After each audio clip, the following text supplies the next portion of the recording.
Esses dias eu falei aqui no canal de como mataram as tartarugas ninja e sobrou só uma. Mas você sabia que há uma nova tartaruga ninja? Sim! Mas afinal, será que ela vai aparecer em um último Ronin? Como assim ela era humana? Ela já é uma protagonista das tartarugas? E você precisa descobrir o que aconteceu no mundo e transformou várias pessoas em mutantes. Eu vou te contar tudo isso nesse vídeo aqui. Vambora!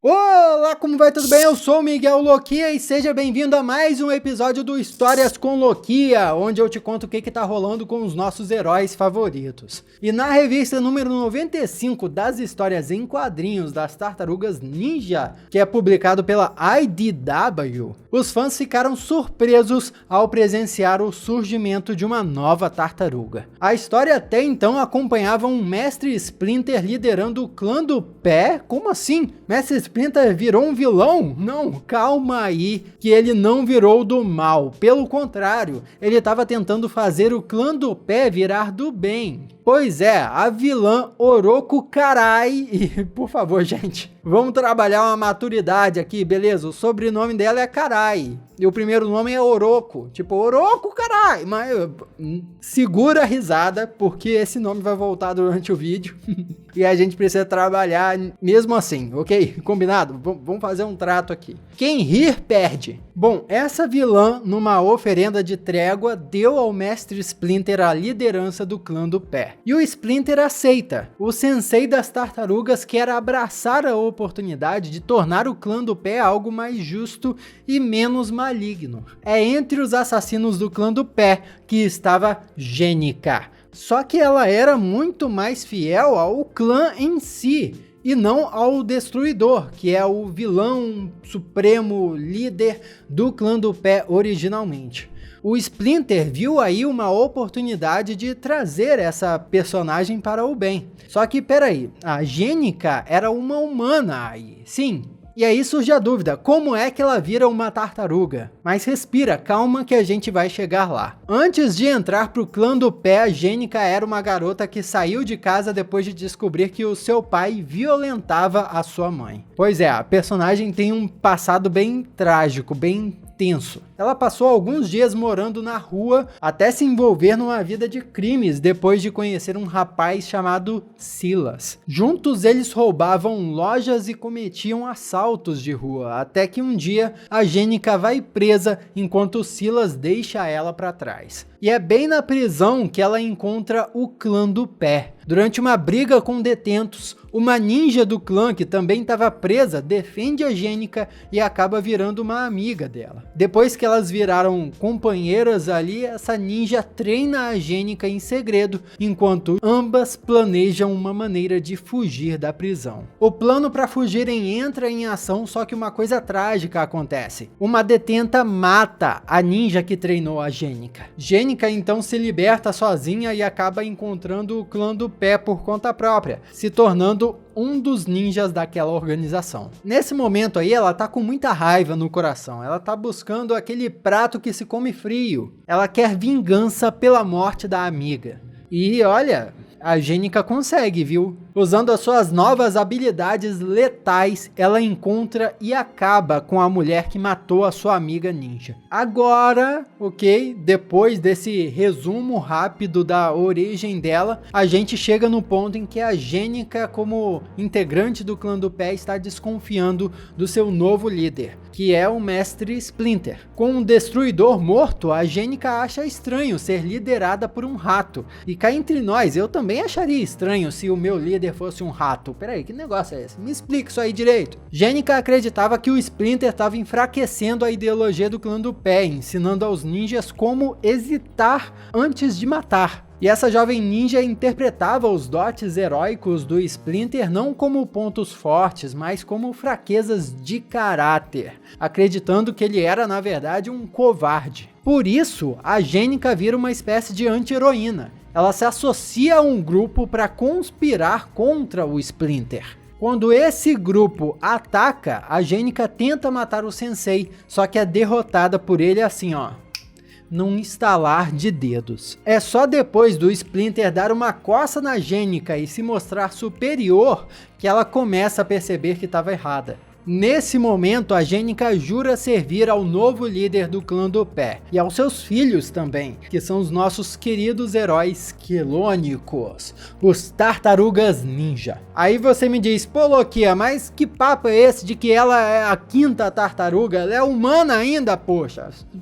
Respira, conta 1, 2, 3, até 5. E se inscreve aqui no canal se você não for inscrito ainda, porque, pô, se você tá curtindo o vídeo e não faz parte do canal, brincadeira, hein? Dá essa força aí e um beijo enorme pra você que já faz parte da família Lokia. Muito obrigado por estar sempre aqui. Vamos continuar nessa história épica. A Jennika logo virou um destaque entre os ninjas do clã. Ela se torna uma protegida do Splinter, que seleciona ela especificamente para ser a sua nova Chunin. Eventualmente, ela é enviada pelo Splinter para proteger o Casey Jones. Vocês lembram dele? Casey é um vigilante que de vez em quando ajuda as tartarugas. Ele veste uma máscara de rock e usa uns tacos de golfe e tacos de beisebol como armas. No último filme das tartarugas, ele foi interpretado pelo Stephen Amell, o Arqueiro Verde das séries da CW. Mas enfim, a Jennika e o Casey começam a nutrir sentimentos um pelo outro e dá pra perceber que um romance começa a aflorar ali. Tá tudo dando certo, tudo às mil maravilhas, né? Só que não pode ser sempre assim. A gente sabe, né? História em quadrinho, história de super-herói,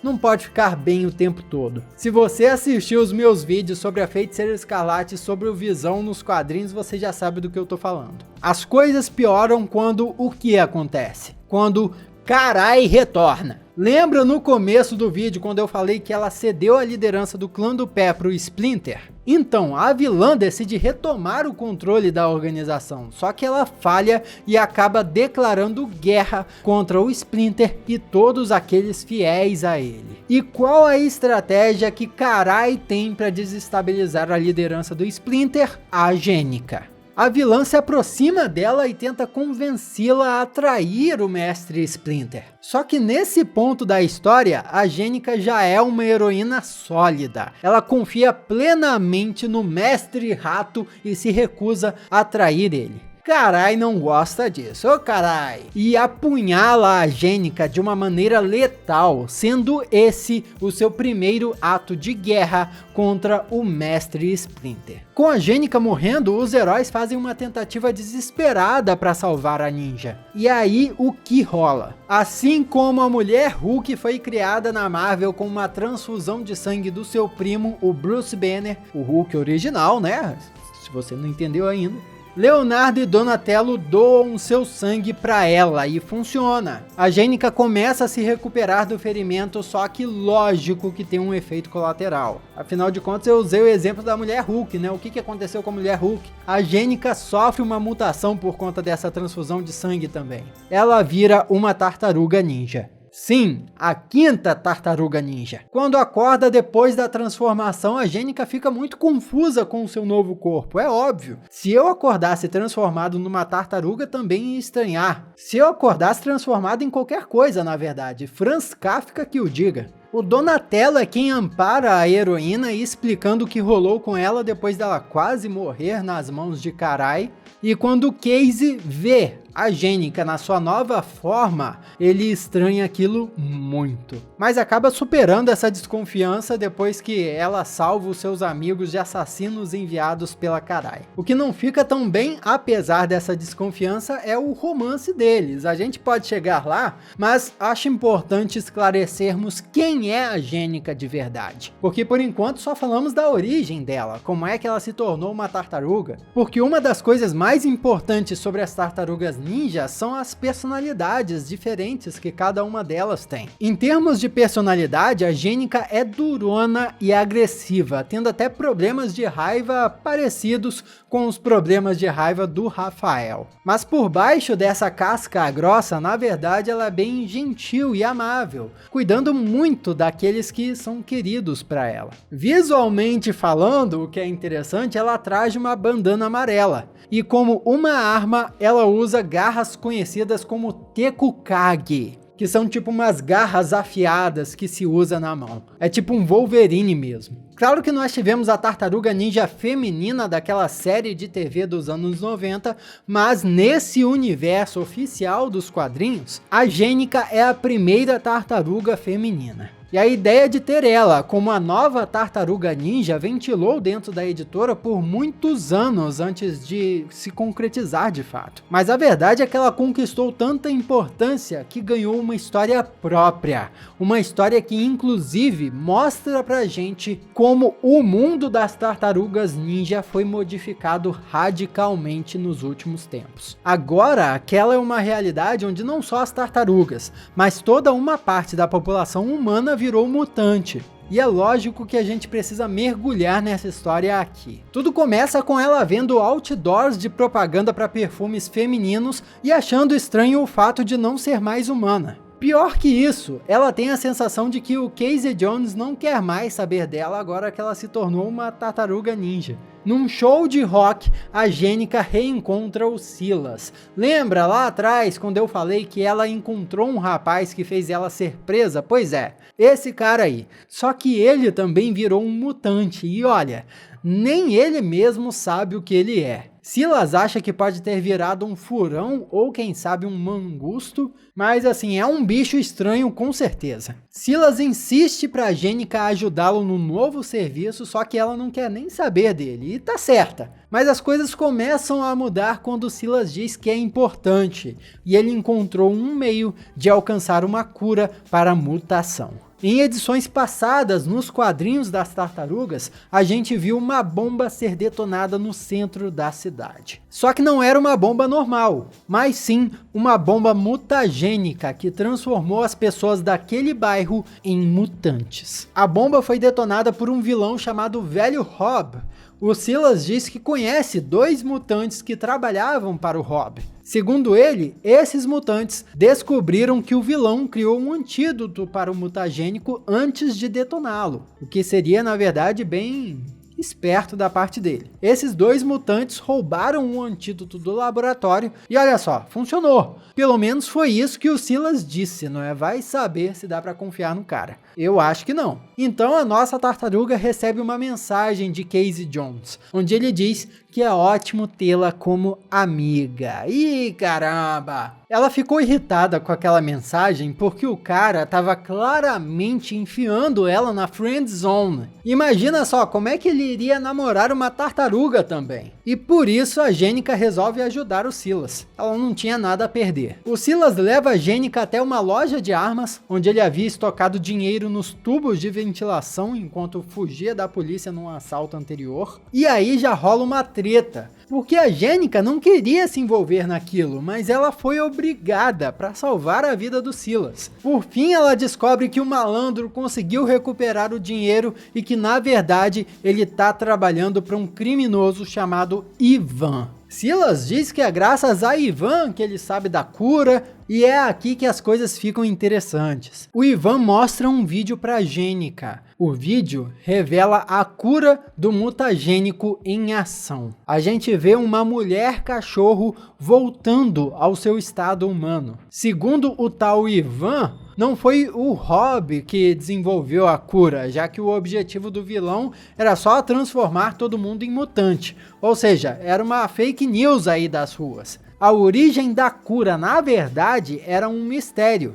E por isso que o Ivan estava investigando. Ele queria descobrir de onde a cura veio e, provavelmente, tomar conta dela. Eis que finalmente o Ivan descobre que a cura está relacionada a uma sociedade secreta que se esconde no subterrâneo da cidade. A condição dessa sociedade para se encontrar com o Ivan é que ele traga junto a Jennika, já que eles dizem ter um fascínio por tartarugas ninja. Mas que bizarro isso, hein?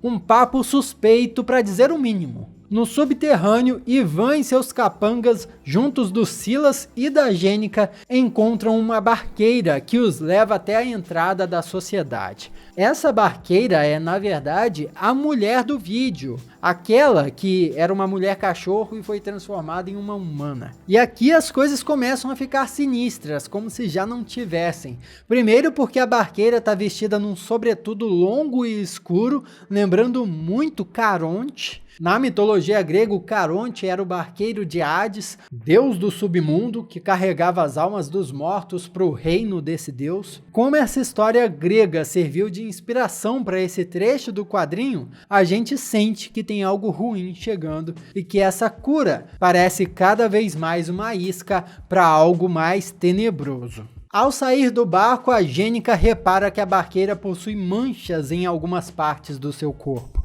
indicando aí que a tal cura pode ter alguns efeitos colaterais. Os personagens entram por uma porta que tem uma plaquinha de cura escrita assim, pendurada, e a Jennika começa a suspeitar ainda mais de alguma trama. Lá dentro há um jarro com um líquido esquisito dentro. Duas figuras de mantas surgem e Ivan tenta cumprimentá-las, mas é aí que a gente tem uma revelação. As duas figuras são ninguém menos que o Rocksteady e o Bebop, dois vilões clássicos das Tartarugas Ninja que até apareceram no último filme live action delas. Esse papinho de cura, na verdade, servia como uma estratégia do clã do pé para encontrar mutantes inseguros e então recrutá-los. Vale lembrar que nesse período de tempo aí, o Mestre Splinter não era mais o líder do clã do pé, tá? Essa fase já tinha passado. Clã do pé era do mal de novo. O Ivan e os seus comparsas fugiram assim que perceberam a treta,